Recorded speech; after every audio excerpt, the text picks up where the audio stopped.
Vamos a trabajar con las leyes de exponentes. Estas son expresiones que se utilizan para aplicarlas en operaciones algebraicas. Su expresión es de la siguiente manera. Tengo una base A elevada a una potencia m. Esto significa que voy a multiplicar tantas veces a mi base A como el número m lo determine. Si m vale 3, sería a al cubo, si fuera 4 sería a la cuarta, etc.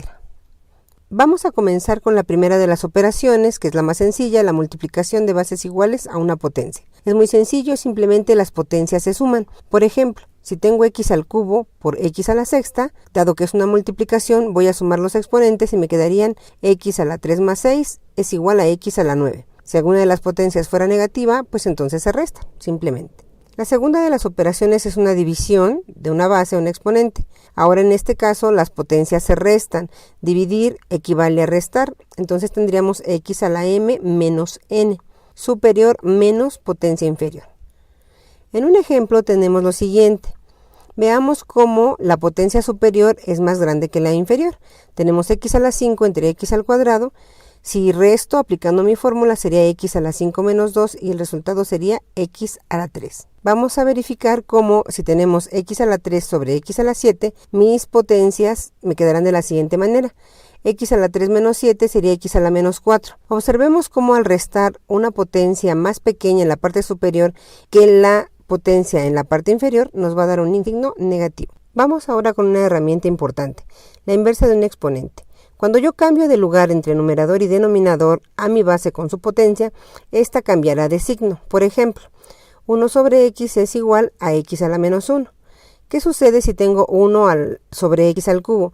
Me quedaría x a la menos 3 en el momento de que pasa del denominador al numerador. Simplemente si cambio de posición, cambiará de signo. Por ejemplo, 1 sobre x a la menos 4, al pasar la x hacia arriba, me quedaría x a la cuarta. Recordemos que ahí hay un 1 como denominador que no se coloca, ¿sí? Es simplemente estamos invirtiendo. En este otro ejemplo, tenemos 3 por x a la 5 sobre 2. Ahora, mi coeficiente 3 queda en la parte superior y lo único que estoy cambiando es mi x a la 5 que pasa hacia denominador, por lo tanto pasa como x a la menos 5. Eso es muy útil sobre todo en ejercicios donde queremos los resultados en positivo. ¿Qué pasa si tengo una potencia elevada a otra potencia? Es otra de las reglas. Simplemente las potencias se multiplican. Por ejemplo, x a la m elevado a la n, pues me quedaría x por a la mn. En un ejemplo podemos ver que tenemos x al cuadrado elevado al cubo y el resultado será simplemente x a la sexta. 2 por 3, 6 y colocamos la potencia. Veamos otro ejemplo. Tenemos el caso de una potencia negativa. Tenemos x a la menos 3 elevado al cubo. Esto me quedaría como x a la menos 9. Podemos tener potencias positivas o negativas, eso es indistinto. Ahora veamos el caso de una potencia negativa, pero en la parte externa.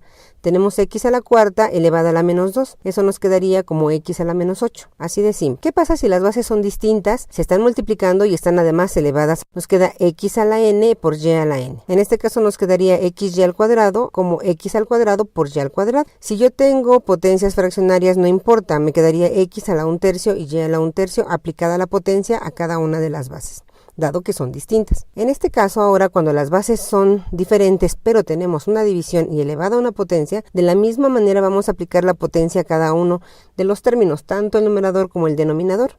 Veamos un ejemplo, x sobre y al cuadrado me quedaría como x cuadrada sobre y cuadrada. Con un ejemplo numérico me quedaría 2/3 elevados al cubo es igual a 2 a la 3 sobre 3 a la 3, lo cual significaría que mi resultado es 2 a la 3 es 8 y 3 a la 3 es 27, 8/27. Esto ha sido todo, nos vemos en la próxima.